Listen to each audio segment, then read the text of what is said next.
Hello mga ka-chef! This is Chef Bojo once again. Balik na tayo sa Canada. Back to work. Ang biyahe natin ngayon, papunta tayo sa Vancouver. Yan, silipin natin ang train ng Vancouver. Napakaganda ng view habang nasa train ka.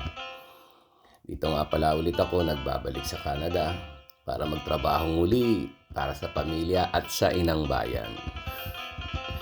Ayan, yung station train nila. Ang ganda. Hindi katulad ng LRT natin at MRT, siksikan.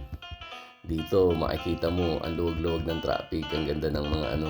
Kaya lang balita ko, before ako magpunta dito sa Vancouver, kakaigpitan na raw sa Canada. Hindi ko lang masyadong sure kung ano yung mga rules at laws na bago nilang i-apply sa mga temporary foreign workers.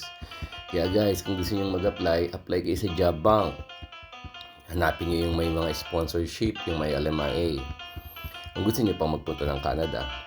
Dito nga pala sa North America, titignan ko yung mga mapa lagi. Once outside the country ako, titignan ko yung mapa.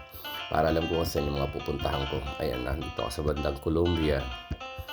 Mga ka-chef, apply na kayo dito. Hanapin nyo lang sa Job Bank. Yung mga makikita nyo lahat ng applyan doon.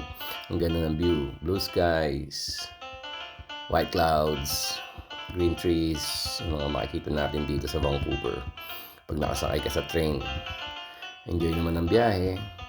Papunta nga pala ako sa classmate ng brother ko. Doon muna ako tutuloy. Habang naghahanap pa ako ng work. Actually, mga ka-chef, wala pa akong work dito. Medyo nangangapa pa rin ako dito sa Vancouver. Bago, kasi pinanggalingan ko is sa Toronto, sa Ontario.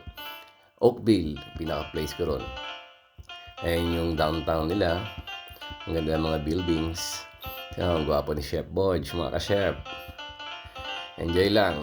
Hindi ko alam magluluto ako dito. See you next time.